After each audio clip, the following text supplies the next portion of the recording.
Hey, so I haven't made a video in a couple of days, so I wanted to come on and converse. I look a mess, but um, I'm running on not a lot of sleep, so you're gonna get what you get, and you're not gonna fit your fit. Okay, cool. So I want to talk about some of the mistakes that I've made since I have started. Sometimes I drink too fast, and I get super nauseous. And I've been on soups and soft foods now, soups, soft foods, protein shakes.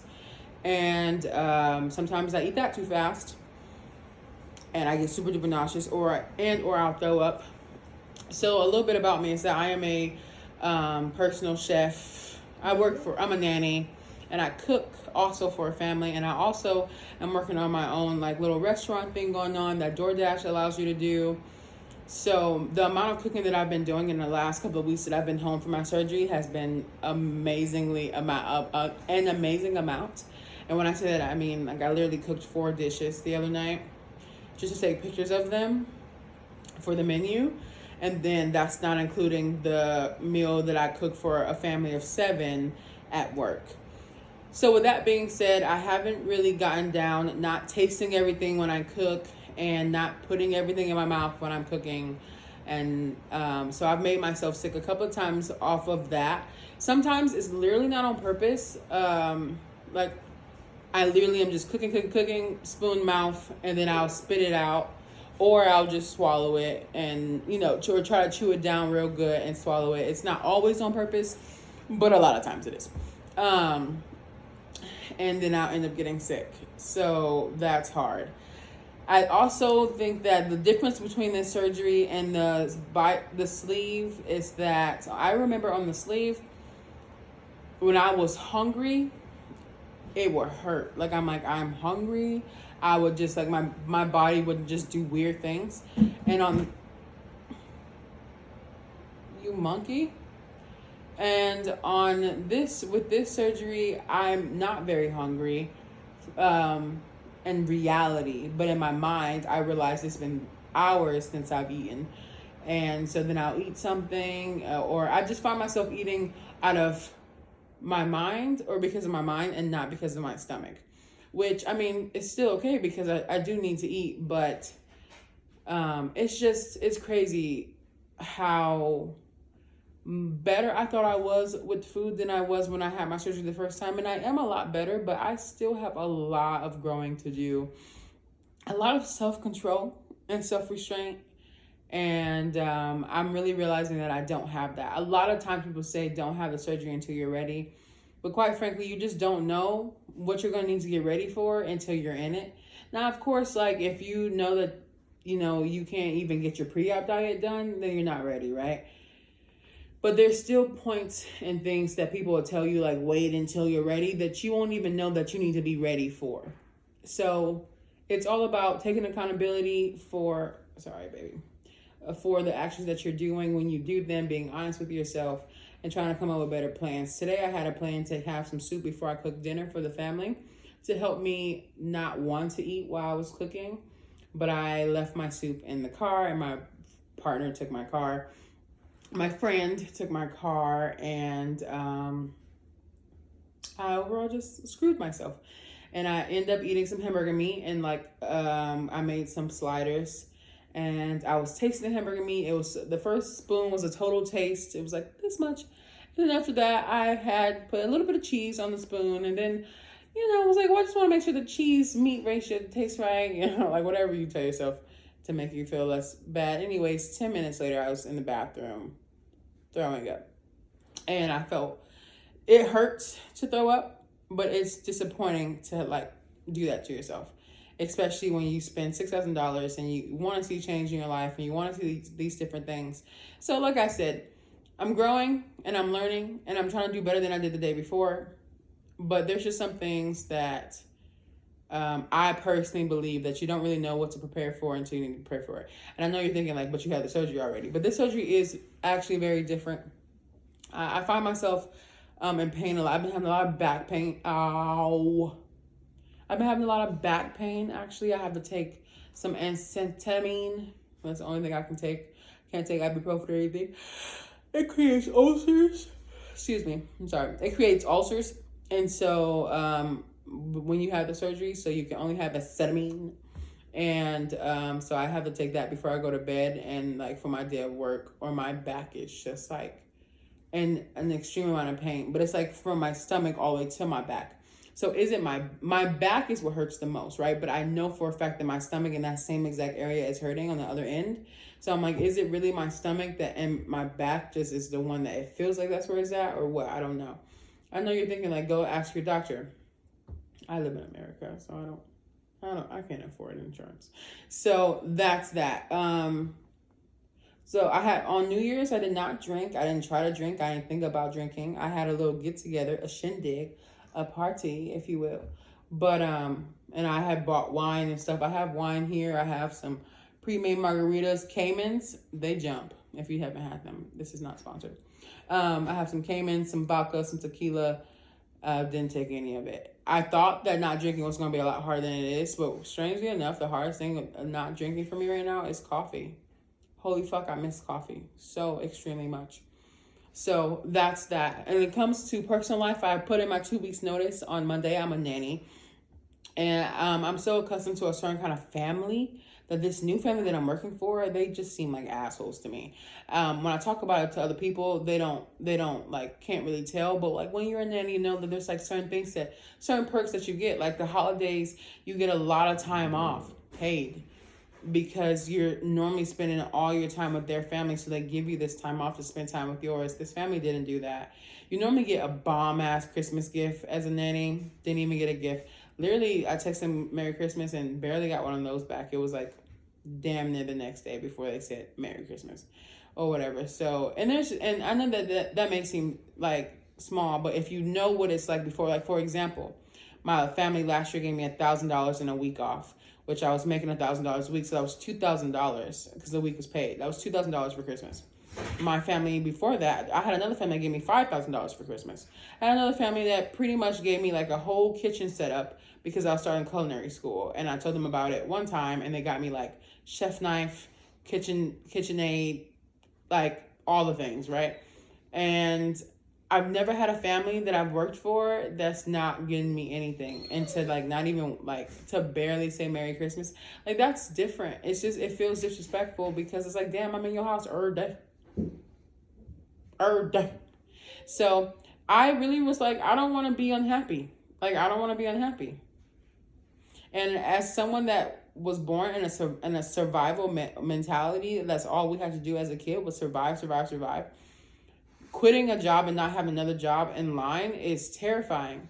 But also I'm learning on having, hey, cut it out. I'm learning how to have more like confidence in myself and faith and you know, in the universe and manifesting and all that good stuff. And so I just like, I'm not happy. What do I need to do about it? So I turned in my 2 weeks notice. I don't have any work just as yet, but I have the DoorDash thing that I'm working on. And I'm also actually DoorDashing until I get approved. My menu gets approved and everything. So everything's in the works. My last day will be on the 14th. And I'm really excited because I'm just miserable here. And I just don't like it. The family, they just like, we haven't bonded. It's just like this family is so different. It's so different. And it's a Black family, and I hate to say it, but it's like, you know what I mean? Sorry, I mean scary. It's just, I don't know. I was expecting a lot more. What are you going through? I was expecting more, and I got a lot less. Expecting more out of like, you know, like sometimes as a nanny, like shit can get really blurred, and like shit can feel real 12 years of slavery, you know, the helpish in this motherfucker. So I was just like, I won't have to feel that way with a Black family. And they've made me feel that way more than any other culture or ethnicity I've ever worked for, actually. They don't want to give me time off. They don't want to pay me for any time off. When I had my surgery, they didn't let me use my sick pay that we had negotiated, and actually said that we didn't negotiate sick pay and all these crazy things that I've never had to deal with.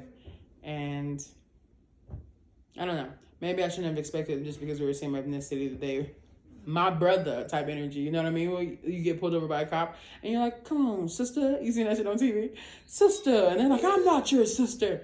Definitely the vibes that's happening here. Like, I played myself. And then lastly, I wanted to talk about my situation.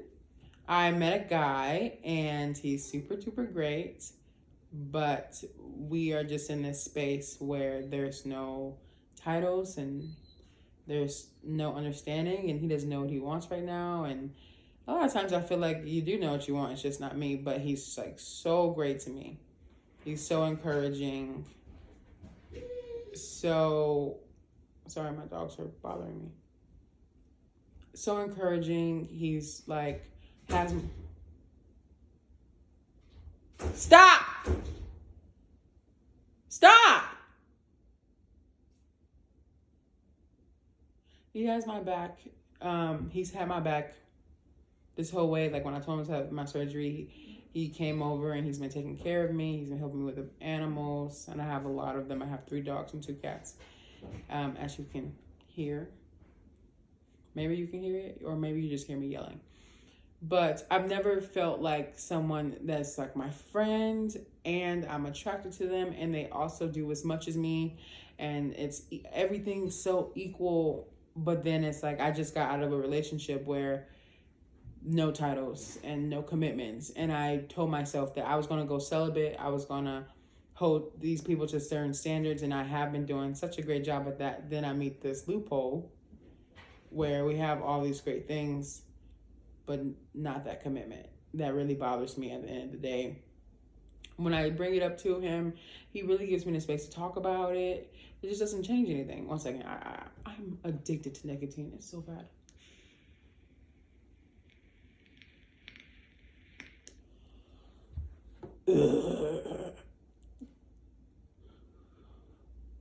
I think on this journey of self-love, right? Like, I realized, like, I know I'm beautiful. I have my moments, right? I'm a human. I'm a woman. So some days I look in the mirror and I'm like, I'm that bitch. And then some days I'm like, what the fuck? And, but most days I'm on the, these vibes. But I realized that I surrounded myself with people that reminded me of my trauma, people that I had to please, people that I had to have their back more than they had mine, because that's what my mom was for me. She wanted me to be understanding of her missteps and her failures and letting me down and not protecting me, while simultaneously not wanting to be my mom and do what I needed. And so our relationship was very unequal. And yes, she fed me sometimes. But our relationship was always about her. And I realized that a lot of my friendships, a lot of my family members, everything was about them, So I took this step back and I was like, I need to learn how to be by myself. I need to learn how to be okay with being with me and feeling comfortable in my solitude. And so I started to step away. I started to turn people down to hanging out and doing things for them, not just hanging out like, let's chill, but like, hey, I'm stuck on the side of the road because I got in the car with somebody that I barely knew. And you were the first person I called, even though I have a friend that lives 2 minutes down the hall, but I know for sure you're going to come. So I'm just going to call you, even though I couldn't call you to buy me a gallon of milk because you just never got it. You can never help. You're always busy. Just a lot of relationships where I have created this okayness, this unsaid okayness to use me. And I, as a Cancer, and as a people pleaser, I love to feel needed. And so I had to figure out, what is that about? And it's because I always feel like no one's ever needed me. No one's ever wanted me. No one's ever chosen me. My mom didn't choose me. She chose her boyfriend. My dad didn't choose me. He chose literally anything but me. I mean, like literally anything. Like just name something out loud randomly. Did you do it? He chose that over me. Friends and family members, I just always felt like no one ever chose me. And so it's like I gotta make my worth known. Like I gotta be so great to you that the idea of you losing me, or the idea of you not choosing me or choosing me over someone else, you would think I can't lose Tay because I need Tay. And I realized that was a problem that I had. That's a problem that I have, is that I want to feel needed because that makes me feel valued.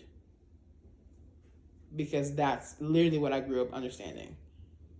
I love you because you are what I need when I need it, and you don't expect me to be anything for you because you don't know you deserve it, and I fucking love that. And so then I stepped away, and I started noticing, like, wow, like, if I don't call, no one calls. If I don't check in, no one checks in. When I'm having a bad day, I don't feel like I have anyone to call. You know, like, confidently, that I actually know is listening and cares. Like when they call me. And so I ended up cutting off a lot of people. And so it went from me being surrounded with a lot of people and feeling like incomplete and lonely, to being by myself and taking these people out of my life and feeling incomplete and lonely. And so I'm like, okay, what am I missing? And I just realized, like, I am not comfortable just being by myself. So I deleted all the dating apps, and I stopped having random sex with people, or not random sex, but like, you know, I had a couple of fuck buddies in my pocket that I always knew I can call. And I just went ahead and took those out of my pocket, and deleted the apps, and stopped going on random dates for free meals. And I started learning how to do my hair. I started teaching myself how to draw. I painted my whole room a whole different, like, funky vibe. I got another pet. I don't know if that's included in the self-love journey. I think I have a problem. And I'm still learning. But I said all that to say that sometimes it's hard to deal with this, because it's like, am I doing a back step? Am I actually just lonely? And because of all these great qualities, I'm dismissing something that's huge to me. Commitment is huge to me, because I need acknowledgement. If I got it, then say it. I got it. Tell me I got it then. Drake, wise man. And I told myself, like, I don't want to be with no one. My last partner, he loved me. I loved him. He never wanted anyone to know about it. I was like, I don't want to be with someone like that again. So I overall am struggling with, am I settling? Am I bending to my loneliness, and I'm calling it something else, or I'm pointing out all these great things that he does, or, you know, and all these great things that I feel, but I'm really just still very afraid to be alone. I felt like I was doing better, you know, like when he came along, it was by accident. It wasn't on purpose. I didn't know it was gonna get, like, real, like, fast, you know what I mean? Like, but I don't know. I actually still don't know the answer to this. So there's no more other than that. But that's just a little background of, like, me. This is what I'm trying to figure out. So right now, and I'll wrap it up. Right now, I am trying to reteach myself how to eat better and not make myself sick every 5 fucking seconds. Work on building something, some kind of business, some kind of financial, like, you know what I mean? For myself. I don't want to be a nanny anymore. And figuring out what's going on here. And if it's not what I need, and if it's not what I want, having the strength to walk away and not feel regretful or hurt. But also not being so afraid of something, of my last relationship, that I walk away from someone that has treated me amazing. Like, truly amazing. And it makes me very happy. And the only thing that doesn't make me happy is that we don't have titles, but we have, like, everything else. But the titles really matter to me. It really does. It matters a lot, because I need acknowledgement. If I got it, then, you know. So I'm trying to figure that out. That's what's going on with Tay. Sorry, this video may be low energy. I woke up at 6 o'clock this morning, and it's 1 o'clock right now. And I have to wake up at 6 o'clock again. But I you know, getting my life together, getting shit done, because shit's got to change. And we're eating this year, period, point blank. So me and Dorito are about to cuddle before I go crank out, because she doesn't like coming to my room. She's a new baby. And thank you guys so much for just like watching this. I want to make my videos like 5 minutes long, but I had a lot to talk about on this one. Like I haven't given anyone really any updates that's going on. I think I'll have another video about my partner friend when I'm by myself and he's not in the next room. He's asleep right now, but I just, you know, like can't really like go in.